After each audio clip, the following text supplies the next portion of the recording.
si se quiere, es un panorama complejo, serio. Yo haría la equivalencia, después de haber leído y estudiado mucho sobre las crisis económicas diversas en distintos países. Puerto Rico está en una situación donde se necesita realmente una estrategia integral que pueda lograr las sinergias de distintos ámbitos para poder salir adelante. Se necesitan políticas refundacionales, es preciso pensar en refundar el país, y también respuestas ciudadanas innovadoras que vayan mucho más allá de lo que hasta ahora hemos hecho casi siempre en casi todos los órdenes, que es la denuncia. La denuncia y la protesta tienen una función importante, pero tenemos que empezar a generar los proyectos pilotos y las alternativas que puedan realmente convertirse en opciones de más largo plazo.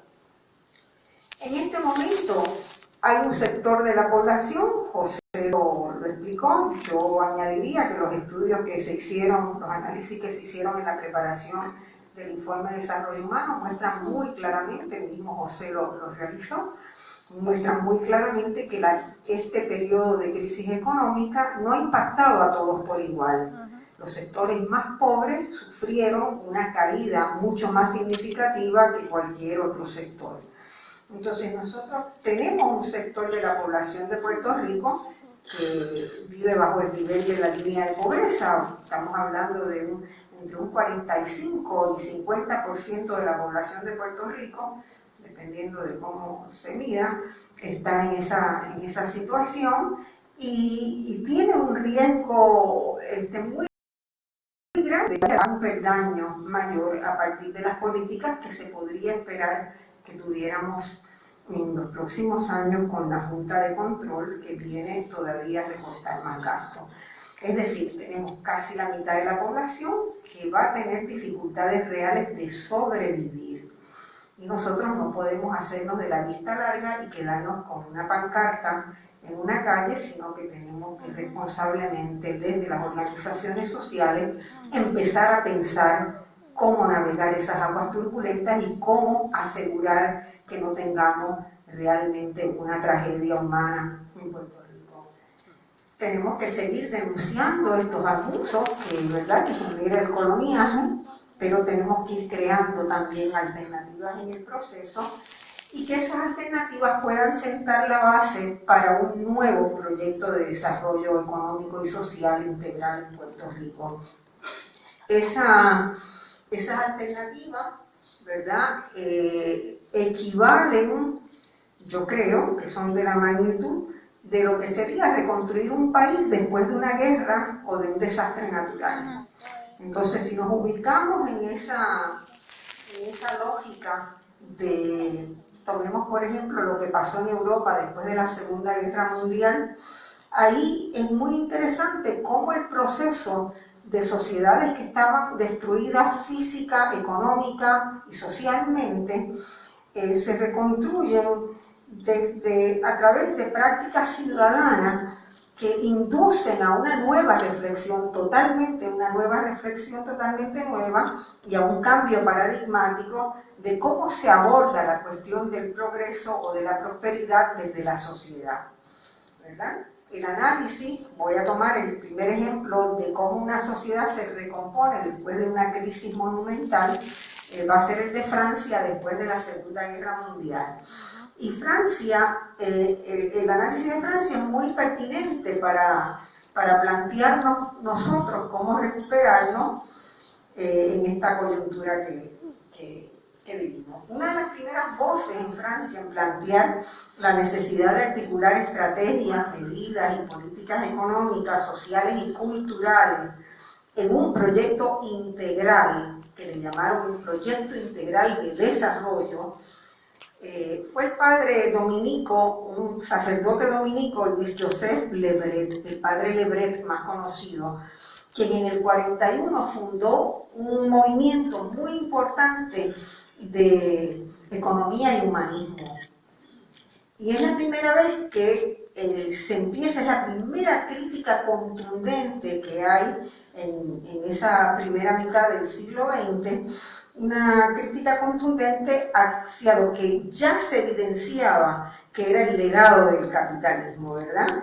Era un legado de intolerancia, era un legado de desigualdad, era un legado de dejar de atrás, ¿verdad? Dejar colgada a mucha gente en el camino, en esa noción, en esa idea de que el libre mercado iguala a todos y que todos encontrarán su lugar. Bueno, en realidad es una gran falacia. Y entonces el trabajo de Lebret, basado en ese Instituto de Investigaciones Interdisciplinarias, mostró claramente que había una altísima correlación, y esto es bien importante para Puerto Rico y fue bien importante para la reconstrucción de Francia, una altísima correlación entre las desigualdades en la ocupación de los espacios de la ciudad y la reproducción de los patrones de desigualdad general en la sociedad. Es decir, usted en Puerto Rico puede hacer un mapa claritito de las zonas de la ciudad donde viven los ricos, donde vive la clase media, donde viven los pobres. Hay muy pocas zonas en nuestras ciudades y en nuestros pueblos donde haya una integración social. ¿Verdad? Usted puede escribir casi la historia y fotografiar la segmentación social. Bueno, eso fue una de las cosas de las cuales se percataron los franceses y se dijeron a sí mismos: si nosotros queremos recomponer la economía y la sociedad francesa después de la guerra, una de las cosas que tenemos que hacer es recomponer la capacidad de interrelación entre los seres humanos, sean pobres, sean ricos, sean negros, sean blancos, sean quienes sean. Entonces, la estrategia tiene que considerar cómo cruzar esos distintos elementos también en el espacio territorial físico. Lebret trabajó mucho con François Perroux, que era otro economista de la época tremendamente importante para el análisis de Puerto Rico. Yo quisiera que todo el mundo lo pudiera leer, porque centran su mirada en cómo la sociedad, cuáles son los mecanismos que sostienen las distintas desigualdades en la sociedad, y cómo quebrar a través de políticas públicas poder nivelar ese terreno, ¿verdad? Eso por un lado. También analizan las formas en cómo la dependencia se manifiesta en una sociedad. Y Puerto Rico tiene toda la semejanza a la dependencia simétrica que ellos plantean y que describen como un dominio ejercido desde afuera, que desequilibra la economía y constituye una agresión económica tal que desemboca en la desarticulación de las estructuras internas. Uno de los problemas mayores que tiene Puerto Rico es el problema de la desarticulación de la economía. Es decir, nosotros no tenemos un complejo, una madeja económica que permita que unas acciones incidan positivamente sobre otras. No pensamos encadenadamente, ¿verdad? Tenemos espacios desarticulados. Nuestra economía es una suma de desarticulaciones, de bolsillos desarticulados. Si pudiéramos conectar eso como una red, tendríamos una situación totalmente distinta. Y otra vez la insistencia de ello es que eso se logra si se trabaja territorialmente, si las políticas se generan y se establecen y se llevan adelante desde el territorio, desde lo local. De ahí que terminan en plantear que la estrategia de recuperación después de la Segunda Guerra Mundial, que se imaginan cómo estaban esas economías, tiene que estar basada en lo que llaman en ese momento la economía comunitaria. La economía comunitaria es la economía basada en lo local. Desde la comunidad se van haciendo esas interrelaciones que van trabajando sinérgicamente en todos los frentes sociales, en el frente económico, en las interrelaciones, y la sociedad va construyendo desde su base hacia arriba. Bueno, esa fue la primera vez que en el mundo se plantea, ¿verdad?, la importancia del espacio local, del espacio de la comunidad, como forma de sembrar la semilla tanto de la economía como de la recomposición social. Posteriormente hubo muchos trabajos en el campo de la historia del pensamiento económico, es muy rico y tiene muchas muchos analistas que tomaron esos elementos, los trabajaron de distinta manera, pero esa visión a mí me parece sumamente importante para discutirla hoy y ponerla en práctica en Puerto Rico. Esta visión nos remite a la unidad, de volver a la unidad básica de la convivencia humana, que es el vecindario. Que es el vecindario, que es más grande que la familia, es una familia de familias, pero que tiene una lógica y un ordenamiento espacial, y es desde allí, como se comprobó en Francia, luego se comprobó en Argentina, está pasando ahora en España y en Grecia, que se puede reconstruir una sociedad, su economía, las relaciones interpersonales, desde ese lugar. Así que mi pregunta, pasamos a la próxima, es cómo pensar una estrategia de resistencia, de contención social y que a la vez sea transformadora y que siente las bases para esa nueva mirada, ese nuevo modelo, ese nuevo estilo de desarrollo que quisiéramos tener en Puerto Rico hoy. Así que pasamos a la próxima. Bueno, para hacer eso se necesita una buena dosis de astucia, se necesita el intercambio de saberes, sin duda, porque hay gente en una comunidad que tiene gente con una gran diversidad de saberes, una buena dosis de capacidades de manejo del conocimiento, y voy a hacer algunas sugerencias concretas en este sentido ya mismo, junto con la capacidad de actuar colectivamente. Como decía José, no se trata de que estemos todos de acuerdo con todo en todo momento, sino que tengamos un consenso mínimo básico para empezar a actuar. ¿Okay? Nuestro reto es definir ese mínimo, no aspiremos al máximo, definamos el mínimo, ¿verdad? No vamos a estar todos de acuerdo todo el tiempo, en todo, pero ese mínimo. Entonces, ¿qué mecanismos podemos tener? Nosotros tenemos mecanismos de resistencia que podrían ser las movilizaciones de distinto tipo. Es lo que se ha estado haciendo, ¿verdad? Frente al anuncio de que viene la Junta, hay un rebrote de la disposición de la movilización. Lo hemos visto, hay un campamento en marcha, hay reuniones, hay grupos de trabajo, hay mucho activismo alrededor de la denuncia de la Junta. Pero también tenemos que empezar a hacer trabajos serios, importantes y comprometidos de organización barrial a nivel nacional. Hay también situaciones que van a meritar hacer desobediencia civil, ¿verdad? En determinados casos, y hay un grupo de trabajo que está haciendo talleres para preparar a la gente para la desobediencia civil. Y hay que hacer un proceso de construcción de procesos alternativos de contención y de transformación social, que es lo que yo voy en lo que voy a abordar. Antes de entrar ahí, quiero decir que una de las cosas que a mí me parece más importante de este momento que estamos viviendo es que desde la sociedad civil tenemos que ser capaces de crear instrumentos para acumular conocimiento sobre las acciones de la Junta, para evaluarlas y tener un monitoreo permanente de cómo impactan las decisiones de la Junta sobre la vida de la gente. Entonces, una de las cosas que yo creo en lugar prioritario de nuestra agenda debe estar en la construcción de un observatorio de las decisiones de la Junta, como un grupo de trabajo equivalente a una junta criolla, digamos, de personas que puedan, con conocimiento e información, sugerir cursos alternativos a las políticas que la Junta nombre, ¿verdad? Si nosotros no usamos el conocimiento para dar esta lucha, vamos a repetir tonteras. Y lamentablemente, hasta ahora, hay mucha información trivial sobre lo que se espera de la Junta y muy poco trabajo sólido de análisis, de empezar a sentar esas bases de datos y qué es lo que queremos ver y cuáles son las de construcción de escenarios y qué es lo que queremos ver para poder tener instrumentos reales con los cuales argumentar y hacer sugerencias de política pública.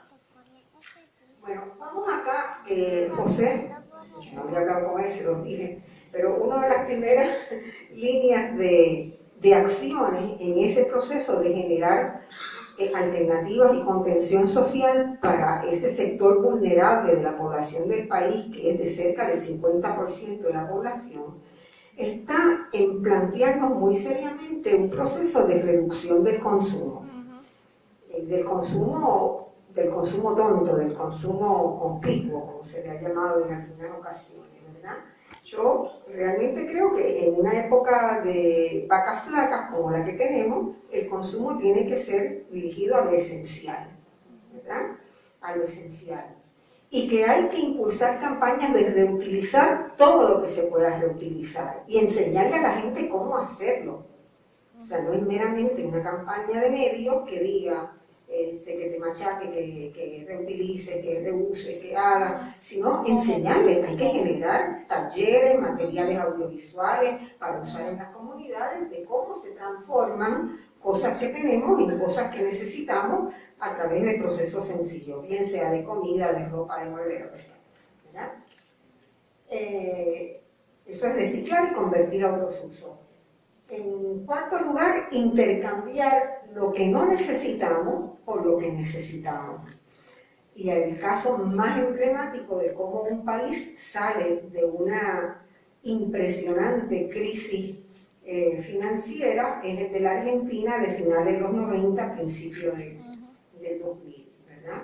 La Argentina tuvo una caída, que voy a explicar más en detalle, muy grande, pero sobrevivió gracias al trueque, a organizar el trueque entre las personas. Lo que yo no necesito le puede servir a alguien. ¿Okay? Y intercambiamos lo que yo sé hacer, lo que yo tengo, por algo que necesito. Es un principio que ha estado en la historia de la humanidad como base, antes de la creación del dinero, estaba el trueque. Transformar nuestra relación con el mercado y con el medio ambiente, que puede ser fuente de recursos, ¿verdad? José hablaba de la industria del reciclaje, lo próximo que yo tengo justamente, pásame esa y la próxima es la que te voy a decir. También podemos sustituir compras de bienes y servicios por nuestro propio trabajo, es decir, si nosotros sabemos hacer algo y lo podemos hacer, hagámoslo, porque ahí empezamos a desarrollar nuestras capacidades y nuestros talentos, que a veces no sabemos que los tenemos. Adquirir nuevas destrezas mediante aprendizaje y mentoría, ir quebrando las visiones y los hábitos que nos han llevado a la crisis, fomentar el ahorro y apoyar las empresas locales, es decisivo tomar una opción en favor de las empresas locales y del ahorro y de la baja del consumo. Eso es una decisión que cada puertorriqueño debe ser capaz de tomar, decir, mi cuota de colaboración con este proceso que se nos viene es esas tres decisiones: compro local, compro lo imprescindible y ahorro, ¿no? Para estar preparados para lo que se venga. Generar nuevos valores y prácticas ciudadanas que sustenten otro modelo de desarrollo. Entonces, en términos del reciclaje, hay áreas que son muy claras. La basura genera composta, genera materiales que pueden ser vendibles, organiza procesos. Ahí hay pequeños negocios en todas las comunidades de este país. Puede haber un componente de proceso de reciclaje.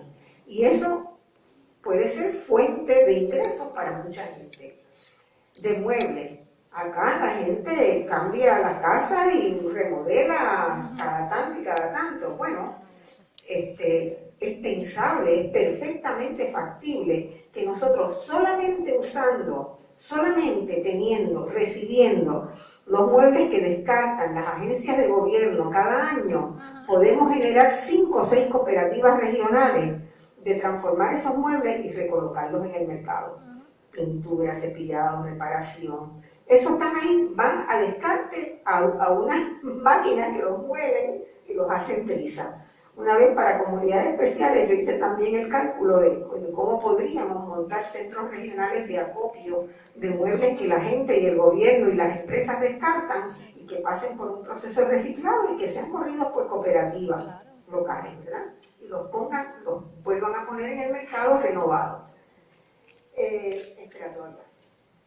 Ropa y textiles en el hogar, hay toda una línea en muchos países de la región, líneas que nacen desde el proceso de las grandes crisis del reciclado de ropa. Es decir, usted tiene 6 pares de maones en un closet típico, ¿verdad? 6 pares de maones. Quédese con 2 y 4 los convierte en otra cosa, en carteras, en bolsos, en faldas. Y se economiza un montón, o puede vender o puede intercambiar con eso que tiene. Entonces, eso es con unos pocos talleres que organicemos en las distintas organizaciones sociales, puede incentivarse ese proceso.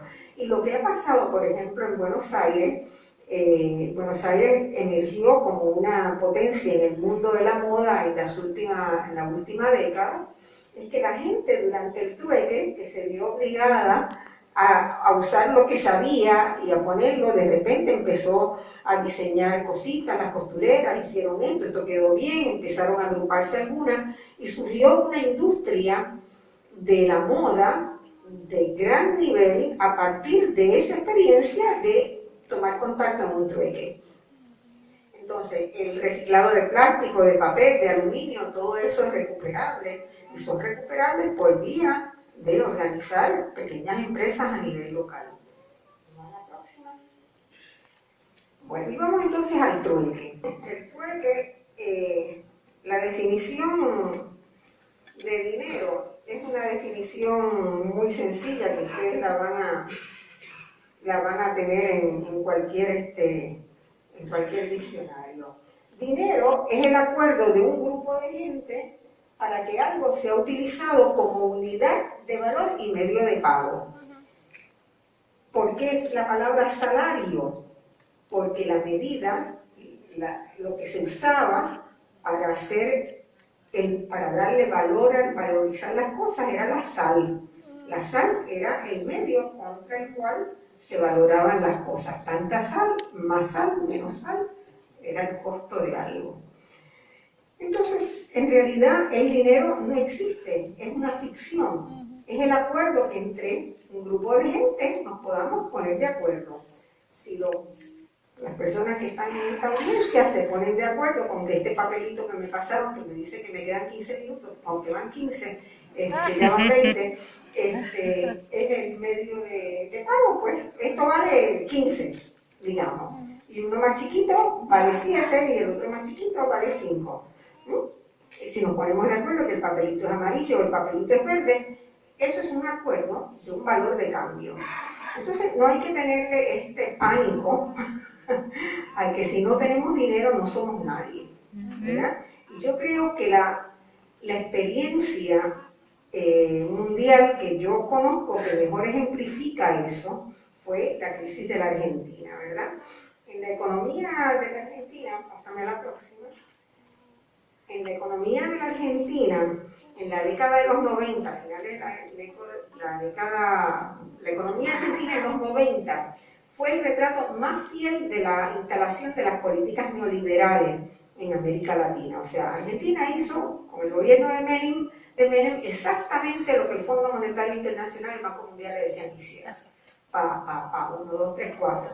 Para 1997, Menem entró en el 91, en 1997 la Argentina explotaba. Explotaba porque había crecido el nivel de pobreza extraordinariamente, había incrementado la desigualdad social, el desempleo era terrible, la inflación se había comido a la gente y el impacto de ese conjunto de políticas de ajuste estructural fueron realmente devastadoras sobre la economía y sobre la gente, sobre la población.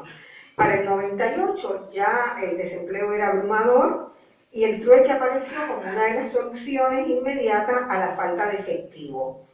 Surgió espontáneamente, como un movimiento barrial y terminó reuniendo a más de 5 millones de personas. Hoy en Europa, especialmente en las crisis de España y de Grecia, el trueque es cada vez más popular. Buena parte de la sobrevivencia en Grecia y Europa se hace a través de los clubes y los mercados de trueque. El trueque está extendido por todos lados. El único país donde yo no he visto que hay clubes de trueque, aunque me dicen que hay iniciativas de trueque a nivel comunitario en algunos lugares, pero no está como formalizado, articulado. Después de la debacle del 2002, conocido como el Corralito en la Argentina, la gente se agrupó en clubes y asociaciones. Yo viví en Buenos Aires y vi ese proceso, de hecho participé con bastante actividad en el año 97 y 98, en el primer momento de fermento de los clubes de trueque, y una de mis mejores amigas en la Argentina, Eloísa Primavera, quien está dispuesta a venir a Puerto Rico y contarnos, compartir esa experiencia, ya ha aceptado una invitación teórica que le hicimos. Era sumamente fascinante ver eso. A principios del 2001 había 20.000, se registraban para el 2001. El trueque empieza formalmente como en 95, 96, con algunos pequeños bolsillos, ¿no? Ya para el 97 y 98, casi todas las comunidades del conurbano de Buenos Aires tenían un club de trueque. Un club de trueque era un grupo de 100 personas, una unidad de trueque, llamada el club local, de 100 personas o familias. 100 familias que participaban en ese club. Esas personas podían emitir un papelito propio o podían unirse a una federación de clubes que tenía ya una moneda común, una moneda azul que se llama una moneda común para un grupo de clubes de trueque. Entonces, usted es una persona que está desempleada, no tiene cómo llevar comida a su casa, no tiene un ingreso, no tiene nada, pero resulta que sabe hacer bizcocho, ¿verdad?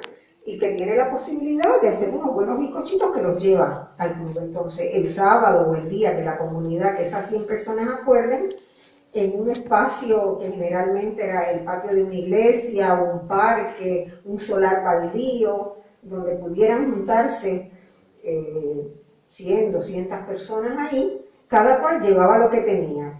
Y un grupo de esa propia comunidad, que había sido entrenado por estos que estaban haciendo asistencia técnica a los clubes de trueque, decían, bueno, ¿cuánto tiempo te tomó producir tal cosa? ¿Cuáles fueron tus costos de producción? ¿Cuál es el precio a los que tú los venderías? Tú dices, bueno, esta docena de bizcochitos míos cuesta $5. Las 3 personas que eran como los árbitros ahí, decían, bueno, sí, nos parece razonable, $5. Entonces te daban, ¿cuántos traes?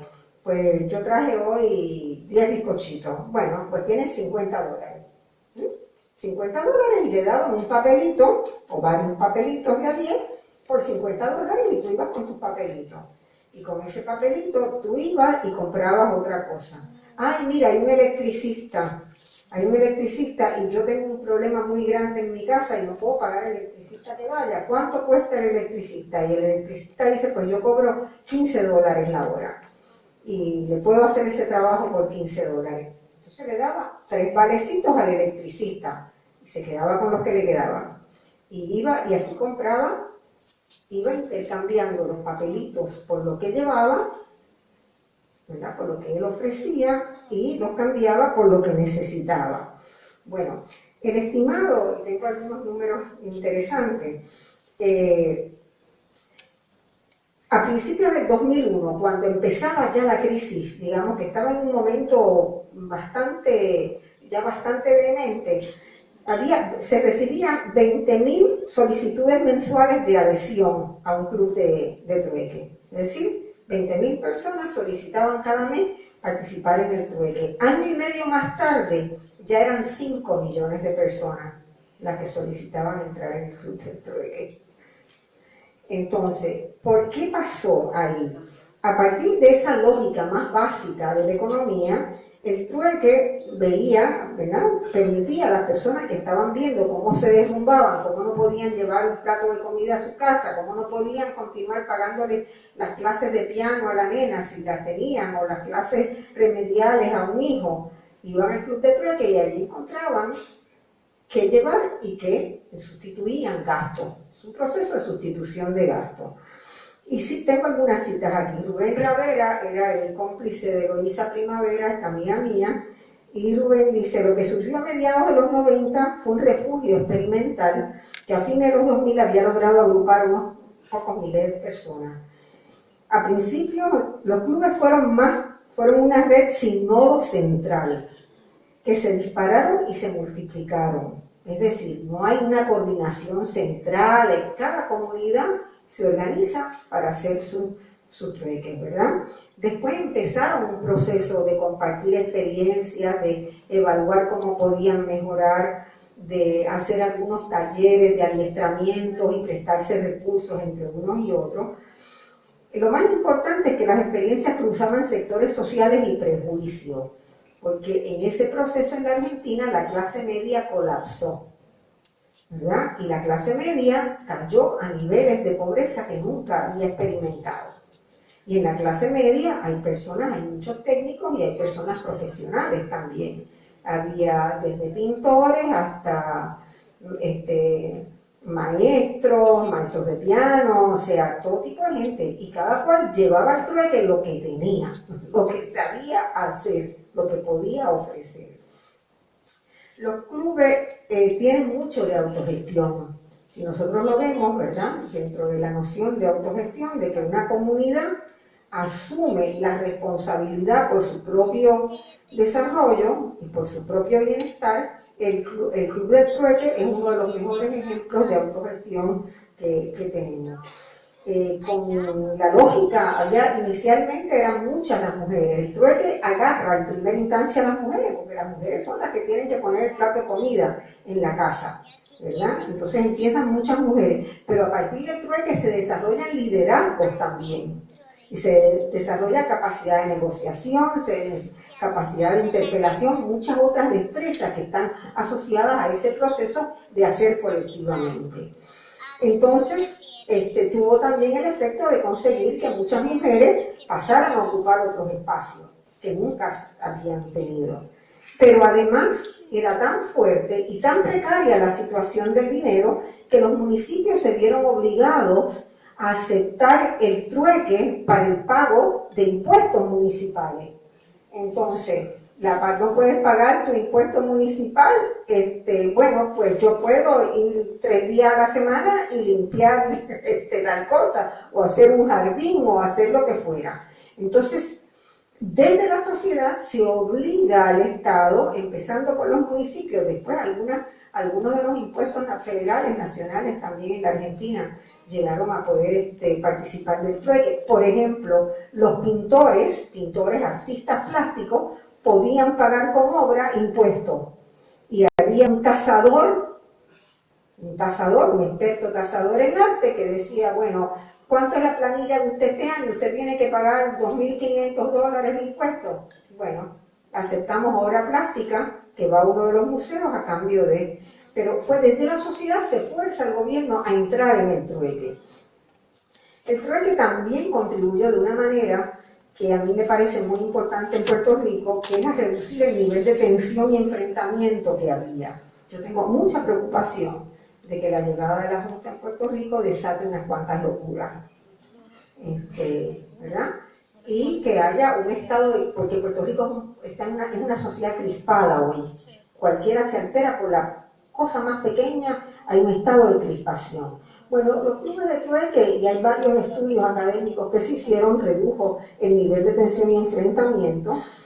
Sin embargo, no estuvieron exentos de algunos problemas. Por ejemplo, en agosto del 2002, los, ideólogos, los compañeros académicos que estaban analizando el trueque, como Ravera y Eloísa, descubrieron a 2 personas que estaban cometiendo fraude y tenían 500.000 bonos falsos de trueque en el Gran Buenos Aires.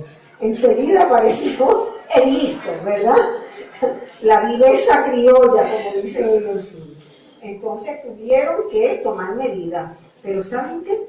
De ahí mismo nació una aplicación de un software que hoy es el que se usa en todos los países que hacen trueque, que es gratuito, totalmente gratuito, donde cada club del trueque puede tener su contabilidad, sus dineros con la marca electrónica, y se acabó la posibilidad de hacer fraude. Así que fueron capaces de darle una respuesta. En agenda, ¿qué te sugeriría para nuestra agenda? Hay que hacer unos talleres de trueque en Puerto Rico. Yo hice un post en Facebook hace como 3 semanas, un mes, y me contactaron más de 300 personas ofreciéndose de voluntarios para empezar a trabajar en sentar las bases para poner en discusión y empezar pilotos de trueque A. Entonces, bueno, hay que hacer talleres, cómo se organiza un club de trueque, cuáles son las aplicaciones que están disponibles gratuitas en internet para regularlo y coordinarlo, y un sistema de monitoreo para evitar problemas y fracasos. ¿Qué más tenemos que hacer en nuestras comunidades? Tenemos que promover el desarrollo de talentos y capacidades, ¿verdad? Porque hay muchas áreas donde nosotros podemos sustituir gastos con un poquito de adiestramiento. No sé si Glory Vélez Quilín está, Delgado Quilín está por ahí, me había dicho que venía para acá. Con Glory es la de Moninos, la artesana que, mira, ahí está, no está, la artesana que hace moninos. Con Glory hemos discutido muchas veces el hecho de que Puerto Rico, buena parte de la generación, de mi generación, se formó a partir del trabajo de nuestras mamás en la costura, ¿verdad? Todas las mujeres de la generación, con Ani que está por ahí, la ve